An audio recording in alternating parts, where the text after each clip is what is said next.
AI bubble నిజం. అసలు software ఉద్యోగాలు సురక్షితమేనా? ఈ ప్రశ్న ఇప్పుడు అందర్నీ భయపెడుతోంది కదా.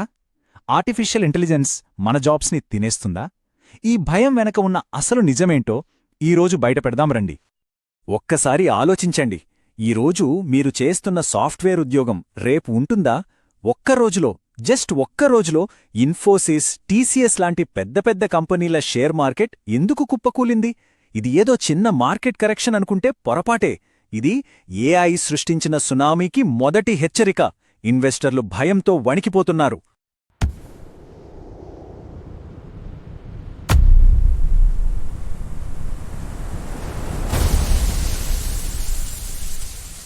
దీన్నే ఇప్పుడు అనలిస్టులు శాస్పాకలిప్స్ అని పిలుస్తున్నారు. అంటే ఏఐ కేవలం కంపెనీలకు హెల్ప్ చేయడమే కాదు, వాటిని మొత్తం రీప్లేస్ చేసేస్తుందన్న భయం అన్నమాట.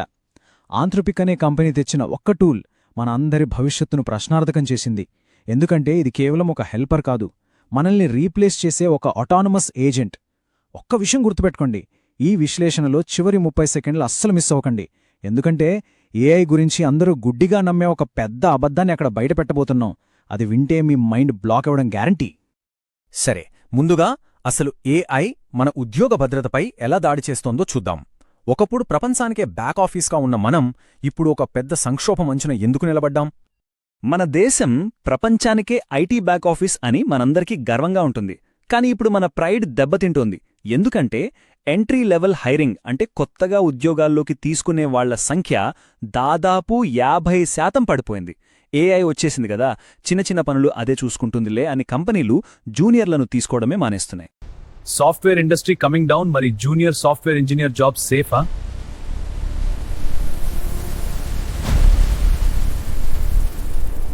దీనివల్ల వచ్చే ప్రమాదం ఏంటో తెలుసా?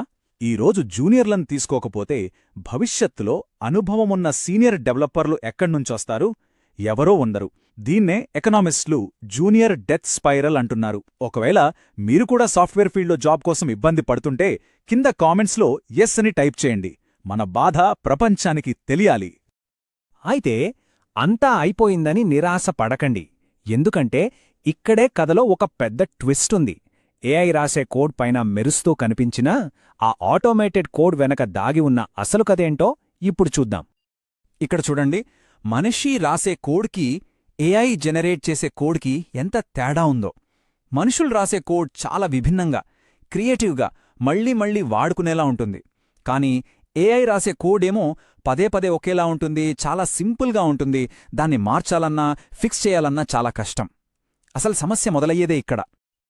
ఆంథ్రోపిక్ తెచ్చిన టూల్ కోడింగ్, లీగల్, ఫైనాన్స్ ఇలాంటి పనులన్నీ మనుషులు లేకుండా చేసేస్తుందని చెప్పుకున్నాం కదా. కాని ఇక్కడే ఒక పెద్ద లోపముంది. ఏఐ రాసే కోడ్ పైకి చూస్తే అద్భుతంగా పనిచేస్తున్నట్టే కనిపిస్తుంది. కాని లోపలంతా ఒక స్లాప్ లేయర్, అంటే అర్థం పర్థం లేని చెత్త కోడన్మాట. అది ఎందుకు పనిచేస్తుందో ఎవరికీ తెలీదు. ఒకసారి బ్రేక్ అయితే దాన్ని బాగుచేయడం దాదాపు అసాధ్యం. ఇది మన సిస్టంలో మనం పెట్టుకుంటున్న ఒక టైం బాంబ్ లాంటిది. ఇప్పుడు చూడండి అసలు కామెడీ. ఏఐ రాసిన ఈ చెత్త కోడ్ను సరిదిద్దడానికి మళ్లీ మనుషులే కావాలి.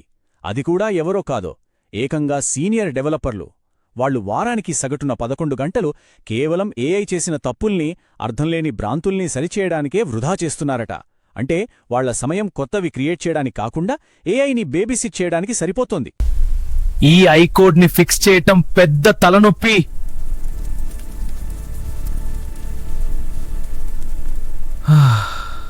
ఆటలు కాదు, ఇప్పుడు మనం నేరుగా డేటా ఏం చెప్తుందో చూద్దాం. ఈ ఏఐ హైప్ వెనుక ఉన్న వైఫల్యాలను ఈ నంబర్లు బయటపెడతాయి. ఈ చార్ట్ చూడండి, ఇది చూస్తే కళ్ళు తెరుచుకుంటాయి. కంపెనీలు ఏఐ మీద $40 బిలియన్ ఖర్చుపెట్టాయి. కానీ వాటిలో 95% ప్రాజెక్టులు ₹1 లాభం కూడా తీసుకురాలేదు.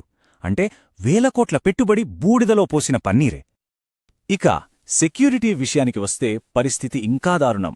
ఏఐ రాసిన కోడ్లో దాదాపు 45% కోడ్లో పెద్ద పెద్ద సెక్యూరిటీ లోపాలున్నాయట.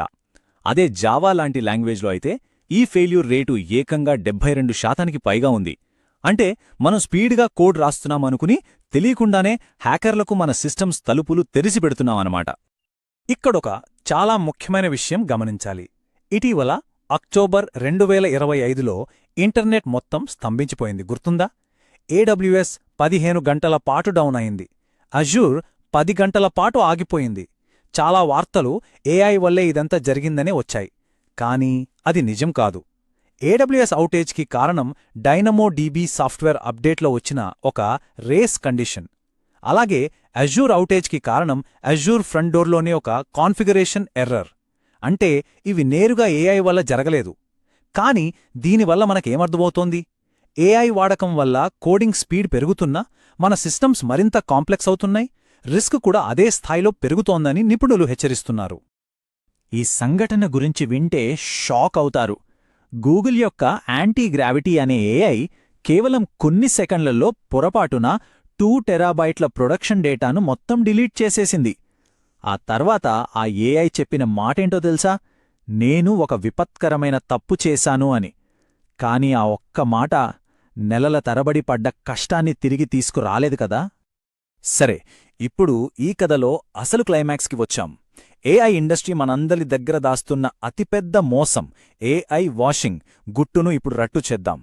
ఆ ఏఐ అనే యంత్రం వెనుక నిజంగా ఉన్నది ఎవరో చూద్దాం. అసలు ఈ ఏఐ వాషింగ్ అంటే ఏంటి? చాలా సింపుల్. ఒక సర్వీస్ని పూర్తిగా ఆటోమేటెడ్, ఏఐ పవర్డ్ అని మార్కెటింగ్ చేస్తారు. కాని సీక్రెట్గా తెరవెనుక ఆ పనులన్నీ చేసేది మనుషులే. ఇదొక పెద్ద మోసం. అయితే ఏఐ కాదు, నిజంగా పనిచేస్తున్న మనిషిని చూపిస్తాను. చూడు, నా కోడ్ రన్ అవుతోంది. ఇది ఏఐ కాదు, మనిషి చేస్తున్న పని. ఇప్పుడు అవుట్పుట్ చూడండి. ఇదే మనిషి శక్తి. అసలు నిజమేంటంటే దీనికి బిల్డర్ ఏఐ స్కాండల్ ఒక పర్ఫెక్ట్ ఉదాహరణ. ఇది $1.5 బిలియన్ స్టార్టప్. వాళ్ళు మార్కెటింగ్లో తమది 100% ప్యూర్ ఏఐ ప్లాట్ఫామ్ అని చెప్పారు. కానీ కోర్ట్ ఫైలింగ్స్లో ఏం తేలిందో తెలుసా? ఆ ఏఐ వెనుక ఉన్నది 700 మంది ఇండియన్ ఇంజనీర్లు. వాళ్ళు మనకు ఒక మెషీన్ని అమ్ముతామని చెప్పి ఒక స్వెట్ షాప్ని అమ్మారు. ఎప్పుడైతే ఆ ఇంజనీర్లకు జీతాలివ్వడానికి ఫండింగ్ అయిపోయిందో వాళ్ళ ఏఐ కూడా చచ్చిపోయింది. అంటే ఏఐ అనేది ఒక భ్రమ, మనుషులే అసలు శక్తి. ఇదంతా చూశాక మరి మన భవిష్యత్తేంటి అని భయపడకండి. ఎందుకంటే పరిష్కారం మన చేతుల్లోనే ఉంది. కేవలం ఒక కోడర్గా మిగిలిపోకుండా ఒక ఆర్కిటెక్ట్గా ఎలా మారాలి, మన భవిష్యత్తులు ఎలా భద్రపరుచుకోవాలో ఇప్పుడు చూద్దాం. ఇక్కడ తేడాను స్పష్టంగా అర్థం చేసుకోండి. కేవలం చెప్పిన పనులు చేసే, రిపీటెడ్గా కోడ్ రాసే కోడర్ పాత్రకే ప్రమాదం. ఎందుకంటే ఆ పనిని ఏఐ కూడా చేయగలదు. కాని పెద్ద పెద్ద సిస్టమ్స్ని డిజైన్ చేసే, సంక్లిష్టమైన సమస్యలను పరిష్కరించే ఆర్కిటెక్ట్ పాత్ర ఎప్పటికీ సురక్షితం. వాళ్లకు ఏఐ అనేది ఒక పోటీ కాదు, వాళ్ల విజన్ని సాధించడానికి ఉపయోగపడే ఒక టూల్ మాత్రమే. సో మనం గుర్తుంచుకోవాల్సిన అసలైన నిజం ఇదే. అసలు ముప్పు ఏఐ వచ్చి డెవలపర్లను రీప్లేస్ చేయడం కాదు. అసలైన ముప్పు సాఫ్ట్వేర్ డెవలప్మెంట్ అనేది చాలా తేలికైన, ఆటోమేట్ చేసేయగల పని అనే భ్రమలో ఉండటం. ఆ కాంప్లెక్సిటీని మేనేజ్ చేయడానికి మనలాంటి స్కిల్డ్ మనుషులు ఎప్పటికీ అవసరం. కాబట్టి చివరగా మిమ్మల్ని మీరే ప్రశ్నించుకోవలసిన ప్రశ్న ఇది: మీ లక్ష్యం కేవలం కోడ్ రాయడమా, లేక ఒక శాశ్వతమైన కెరీర్ను నిర్మించుకోవడమా? ఒకవేళ సాఫ్ట్వేర్ ఉద్యోగాల గురించి మీ స్నేహితులు ఎవరైనా టెన్షన్ పడుతుంటే వాళ్ళకి నిజం తెలియజేయడానికి ఈ విశ్లేషణను షేర్ చేయండి. మీ కంపెనీలో ఏఐ వల్ల లేఆఫ్స్ జరుగుతున్నాయా, లేదా ఏఐ చేసిన తప్పులను మీరే సరిదిద్దుతున్నారా? కింద కామెంట్ చేసి చెప్పండి. ఈ సమాచారం నచ్చితే తప్పకుండా లైక్ చేసి సబ్స్క్రైబ్ చేసుకోండి.